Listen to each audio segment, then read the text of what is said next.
Hi, I'm Shoestring Jane. Welcome back to my channel where I talk about all things thrifty, frugal and money saving. And today I am doing a collaboration with Tess, Frugal Living, Claire from Claire's Journey, Jane, Frugal Queen in France, and Frugal Joe. I'm sure you know and subscribe to all of them already, but if you don't, get along. I'll put all their channels and links to their videos in the description box below, so go check them out. Anyway, we thought we would do videos on frugal living in 2023, our plans, things we want to change, a kind of resolutions type video, and well, that's kind of what it's going to be for me anyway. We'll all approach it slightly differently, but it's just how we see 2023 developing and what our approach is going to be.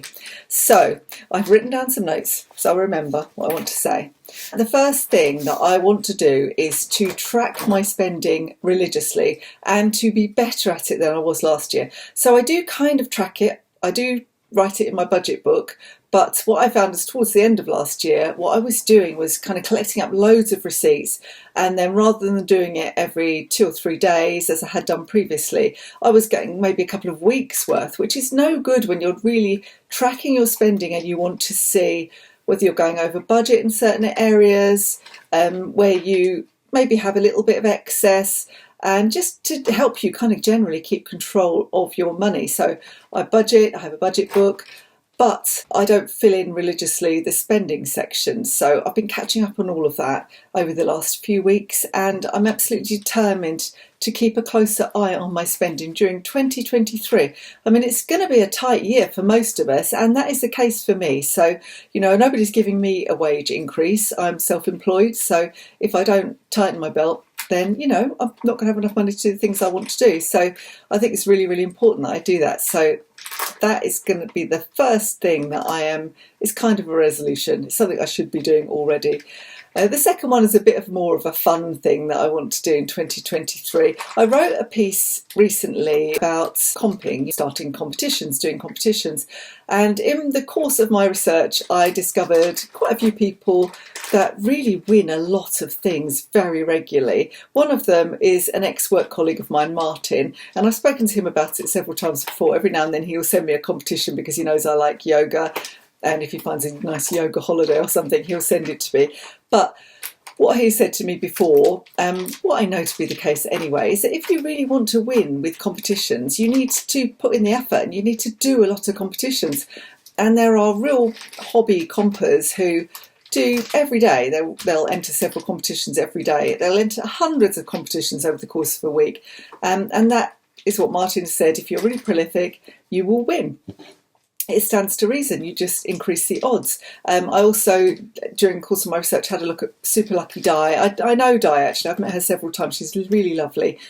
She has a great website for people that want to do competitions called Super Lucky Me. I'll put the link below to her as well. And she's got lots of great advice for starting comping, you know, and getting going. And so I was reading a bit of that, and it really made me enthusiastic about it. And I thought, this is a good hobby I can do. Quite a profitable hobby if I really make the effort, and maybe I'll win some holidays, and that's what I really want to do, because, you know, I want to go on holiday at least once this year because it's the big 6-0 for me, and I want to do it for that. But wouldn't it be lovely to have a few holidays and actually be able to go away a bit more often? That's really what we like to do. We used to do 2 or 3 short but cheap breaks every year. The last couple of years we've had other things to spend our money on, so that's one thing I'm focusing on with my competition. So let me know in the comments if you do competitions and whether you've had any big wins. Martin's best win, his biggest win, he said, was a €9,000 trip on a giant luxury yacht in Ibiza. And I think Wayne and Colleen Rooney had been there a couple of weeks previously. He said it was absolutely amazing and they really, really loved it. That would be a good win, wouldn't it? So that's one thing I want to do this year. And another thing I want to do is resume my online selling. Since I took redundancy, and even before that was a side hustle, I was selling stuff online, mainly on eBay, but also on Vinted and Depop from time to time, and on Facebook Marketplace. I made a useful bit of income, really. It really enabled me to not worry about taking redundancy. So until last year, till 2022, I was doing quite well with that. And then last year, I don't really know what happened. I mean, I think I just had lots of other things to do. I didn't get out to find the stock to sell.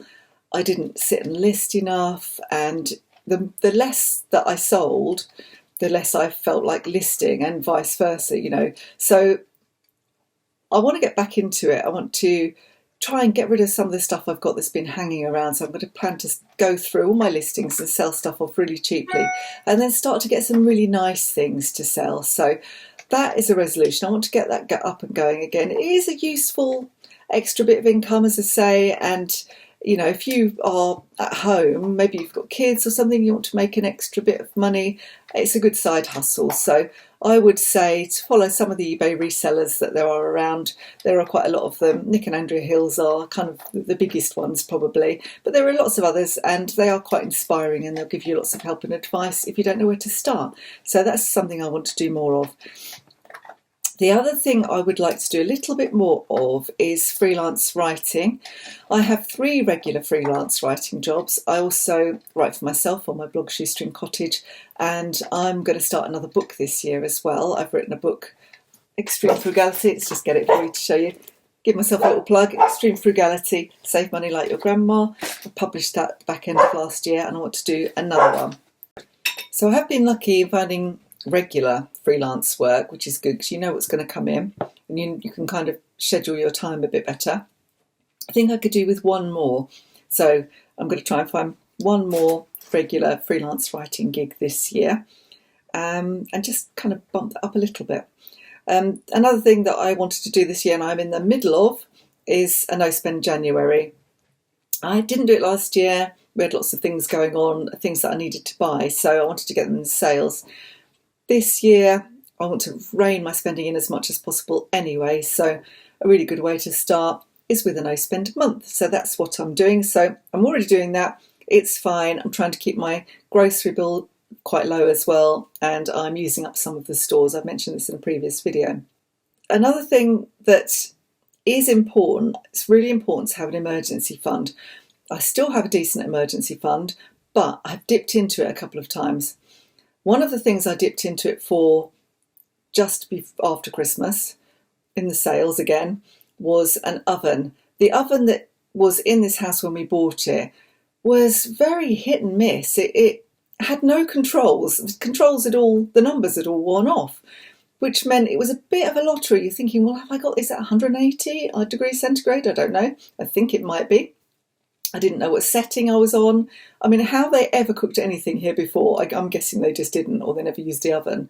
It was just very frustrating trying to cook using that oven. I don't use it that much anyway, the oven, because I'm using the air fryer a lot, and my slow cooker and that kind of things, which are cheaper to run. But sometimes you need the oven. So over Christmas, I needed the oven. I ended up doing the whole of Christmas dinner in the air fryer practically, which was a bit of a pain because you had to kind of then keep things warm in the oven, because I knew I could get it on very, very low just to keep things warm whilst I was doing things in the air fryer, but it wasn't ideal. So I dipped into the emergency fund, bought an oven, and it's much, much better. And I do think that was something I really, really did need.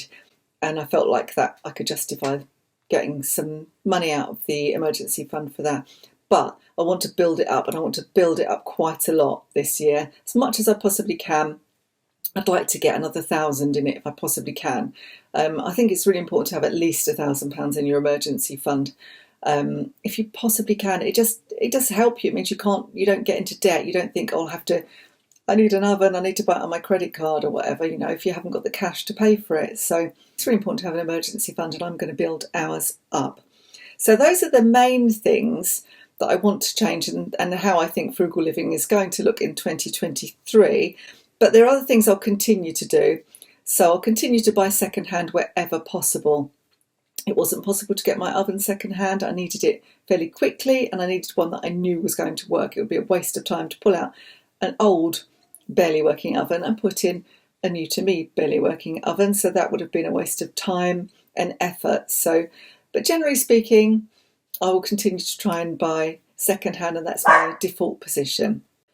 I'll also continue to write a budget every month and stick to it. I did that mostly successfully during 2022, although there were some things that weren't budgeted for, kind of thinking ahead, because we didn't know for sure that we were going to move house until kind of springtime. We decided to do that, and obviously we had a lot of expenses from moving house. And the other thing I will continue to do is write a meal plan and a shopping list from the meal plan, then shop from that list. I will change it sometimes because as much as possible I try to get yellow stickers. I used to get a lot of food from Olio, but there doesn't seem to be anything around in this area. Nobody seems to be doing an Olio collection. They offered me one, but it was on an evening I couldn't do, so that was annoying. I would have done it myself. But, I'm going to try and meal plan generally, but be prepared to be a bit flexible if I find a bargain. And the other thing that's all of us will be doing, I'm quite sure, is to minimise our energy bills. So I've literally just put the heating on. It felt really cold and damp here today, and I'm sitting still. What I tend to do is give it a blast for just half an hour. And I've put my phone timer on, and I'll turn it off after half an hour. If it's really cold, I'll give it a blast for an hour. And so the most I have it on is 2 hours a day. Usually it's only an hour or an hour and a half. And I think that's been okay. That's not been too bad, apart from when it was really, really cold. That kind of week of frost and snow and ice that we had, that wasn't really quite enough, although I had my heated electric blanket, my electric throw, which is just an absolute godsend when it's really cold. So we've got a combi boiler here, which I'd never had before. I didn't even know how they worked. I was trying to work out how to turn the water on timed, and then I realised that actually just turning the hot water on, you get it on demand. So in a way that's good, because I'm not heating water that doesn't then get used, or finding, I get home and I really want a bath and I have to wait for the hot water. It just comes on. So it has some plus points. I've yet to see my first gas bill, so let's see how that affects the gas. I don't know what it's going to be like. They haven't got me on a smart meter. They've got me on a smart meter for my electricity, but for some reason didn't put me on a smart meter for my gas. So I'm getting that rectified right now. But it means I can keep an eye on my electricity bill, but haven't really got a clue what's going on with the gas just at the moment. But I'm doing my best just to not put it on very much, just as little as possible. Cooking with the air fryer, as I say, use that a lot. Cooking with the slow cooker, and I also got my Instant Pot out. I've had an Instant Pot for months. I think they look really, really good. I bought it with my birthday money last year and just hadn't used it. I hadn't used it because I was scared of it. I was scared of the pressure cooker side of it, but finally plucked up the courage, made a really nice joint of beef in it. So now I'm encouraged, and I'll do that a lot more, because pressure cooking things is very, very quick, so it uses less energy. So I'll be doing that a lot more. We've decided not to have a lodger for the time being. We had a lodger for a number of years, and before that we had foreign language students at the last house. We did think we would get a lodger when we moved in here, but actually, we've managed for the last 6 months without one. We quite like having the house to ourselves, and I think we're going to carry on and just see if we can get away without one. If we find that we really can't manage and we need a bit of a cash injection because we want to do stuff to the house, then we will get one. But at the moment, we're looking at doing other things and just increasing how much we make in other areas, really. So I would say, though, if you do have a spare room and you want some fairly easy money, having a lodger is fantastic. It was really good. We had some lovely lodgers over the years, some of which we are still friends with on Facebook. So it is worth doing. But for us, we're just going to have a little break from it, I think, this year. So Frugal Living in 2023 is not going to include probably having a lodger. That might change as we go along. So it was Claire from Claire's Journey who suggested we do this collab, and was talking about things that she planned to do differently in 2023. Now that I've talked my way through this video, I'm thinking most of the things I've said are just a continuation of where we've been for the last few years, really, and it's worked for us, and it's meant that we can live on quite a small amount of money. I think the comping I'm quite excited about. I think that's quite a fun new hobby for the new year, and if I win some good things, I'll share them with you and let you know. But as I say, do let me know in the comments if you do that.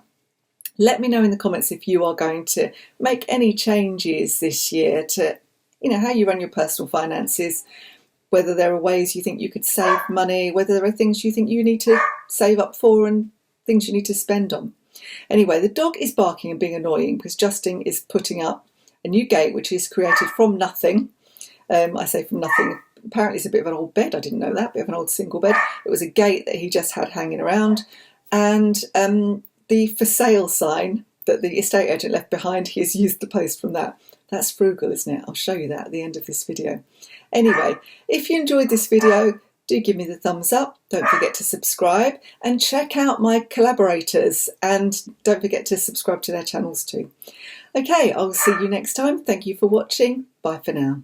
This is the way you wear your hat when you're really stylish. Simpson. Come on, get back to work. It's Marge Simpson. It's the first bit would have had the cut for the whole thing. Is it?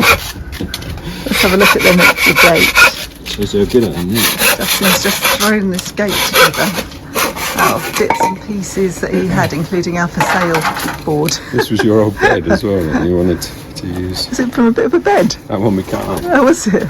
The old single bed that fell to pieces. What a marvel. Yeah. Hang on. That hat is going a bit mental. Let's see if it works then. Knock knock. Who's there? It's Marge Simpson.